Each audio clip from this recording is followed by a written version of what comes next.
Assalamualaikum warahmatullahi wabarakatuh. Bertemu lagi di channel Lampu Pijar Story, channel yang akan memberikan wawasan tentang kisah-kisah Islam, kisah para rasul dan sahabat, serta para aulia lainnya. Tapi sebelumnya, jangan lupa untuk klik tombol subscribe, like, komen, dan share kepada teman-teman kalian, dan membantu channel ini semakin berkembang. Kali ini kita akan bercerita tentang seseorang yang pernah membunuh paman Nabi Muhammad SAW, yaitu Hamzah radhiyallahu anhu, dan juga membunuh sang nabi palsu Musailamah al-Kadzab. Lalu siapakah beliau? Apakah pada akhir hayatnya dia pun memutuskan untuk masuk Islam? Mari kita simak.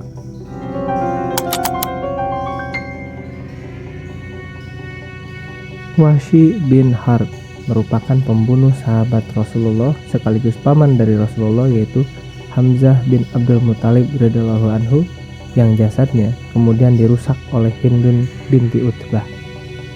Lantas mengapa Hindun melakukan hal tersebut? Yaitu sebagai balas dendam atas kematian bapak, paman, saudara, dan putranya yang dibunuh Hamzah dalam peperangan Badar. Diketahui juga Wahsy sebenarnya merupakan seorang budak milik Zubair bin Mut'am yang pamannya juga terbunuh di perang Badar oleh Hamzah. Kala itu, Wahsy dijanjikan akan dibebaskan dari perbudakan jika ia berhasil membalas dendam dengan membunuh Hamzah. Hindun juga ikut menjanjikan hadiah-hadiah yang melimpah jika ia berhasil membunuh Hamzah radhiyallahu anhu. Nama Wahsy juga dikenal dengan keahlian melempar tombak teknik Habsyi, tempat asalnya di Habasyah, Afrika. Wahsy pun terus melatih kemampuannya tersebut. Hingga pada saat perang Uhud berlangsung, Wahsy tidak punya tujuan lain kecuali untuk membunuh Hamzah demi mendapatkan kebebasannya juga harta yang dijanjikan.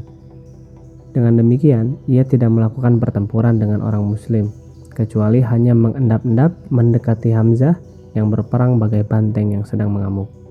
Ia mencari kesempatan yang tepat untuk bisa melemparkan tombaknya kepada Hamzah. Pada situasi yang terbalik, yaitu kemenangan kaum muslimin yang menjadi kekalahan, karena sebagian besar pemanah yang ditugaskan Rasulullah SAW menjaga dari sisi bukit turun untuk mengambil ghanimah. Hingga akhirnya posisi Hamzah pun terbuka, lalu seorang kafir Quraisy bernama Syiba bin Abdul Uzza sedang melayani Hamzah bertarung.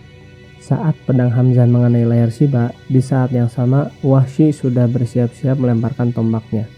Tombaknya pun tepat mengenai pinggang dari Sayyidina Hamzah hingga tembus ke bagian depan. Ketika itu Hamzah sempat akan berdiri, kemudian terjatuh dan meninggal. Lalu Wahsy mencabut tombaknya dari tubuh Sayyidina Hamzah dan kembali menunggu di kemahnya. Ketika pertempuran usai, ia kembali ke Makkah bersama rombongan kaum kafir. Atas keberhasilannya itu, Wahsy mendapatkan kebebasan dari perbudakan. Lalu setelah sekian lama, saat Fathul Mekah, seperti kebanyakan orang yang mempunyai kesalahan besar terhadap Islam, Wahsy pun berusaha untuk melarikan diri, sehingga ia lari ke Taif. Lalu ketika utusan dari Taif akan menghadap Rasul, dengan tujuan untuk menyatakan keislamannya, ia berpikir untuk lari ke Syria, Yaman, atau tempat lainnya. Namun di tengah-tengah kebingungannya, seorang berkata kepadanya, "Hai orang bodoh, Rasulullah tidak akan membunuh seorang yang memeluk agama Islam." Tak lama, Wahsy pun akhirnya datang ke Madinah. Saat terlihat oleh Rasulullah SAW, Wahsy segera berdiri di hadapan Rasulullah SAW dan mengucapkan syahadat. Rasulullah pun mengenali Wahsy dan memintanya untuk menceritakan proses ketika ia membunuh pamannya Sayyidina Hamzah. Setelah Wahsy bercerita, Rasulullah SAW tampak sangat bersedih mengingat apa yang telah terjadi kepada pamannya di perang Uhud. Rasulullah SAW lalu bersabda, "Sungguh amat disesalkan. Engkau telah muslim, tetapi sebaiknya engkau menghindarkan perjumpaan denganku." Hal tersebut sungguh dapat dimaklumi oleh Wahsy, mengingat sebagai paman Nabi, Hamzah pun sebaya dengan Nabi SAW, bermain dan tumbuh besar bersama sebagai sahabat. Ketika Hamzah memeluk Islam, tak lama disusul oleh Umar bin Khattab, dan mereka berdua menjadi pilar yang kokoh dalam meredam perlakuan kejam orang-orang kafir.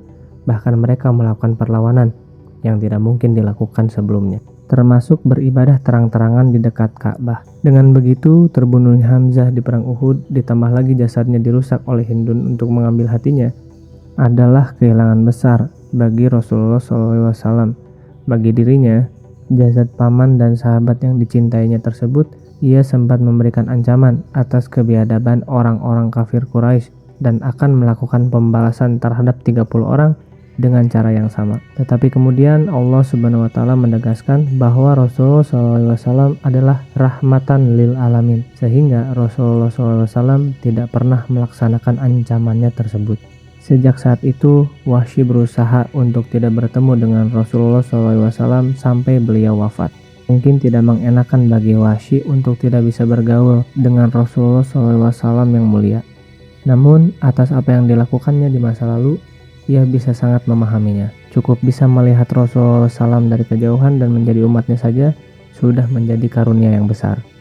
Ketika Khalifah Abu Bakar mengirimkan pasukan ke Yamamah untuk menumpas nabi palsu, yaitu Musailamah al-Kadzab, Wahsy pun ikut serta di dalam pasukan. Dengan membawa tongkat yang ia gunakan untuk membunuh Sayyidina Hamzah dahulu, terlihat tekadnya yang bulat untuk menebus kesalahannya di masa lalu di dalam peperangan ini. Sambil bertempur, ia terus bergerak mendekati posisi nabi palsu tersebut. Ketika pada posisi yang tepat, ia melihat Musailamah berdiri dengan pedang yang terhunus. Kemudian, ia melemparkan tombaknya dengan teknik Habsyi yang ia kuasai dan tepat mengenai nabi palsu tersebut hingga tewas. Hingga akhirnya Wahsy berkata, "Sungguh dengan tombak ini saya telah membunuh sebaik-baiknya manusia, yaitu Sayyidina Hamzah. Saya berharap semoga Allah mengampuniku karena dengan tombak ini pula saya telah membunuh sejahat-jahatnya manusia, yaitu Musailamah. Wallahu a'lam bishawab."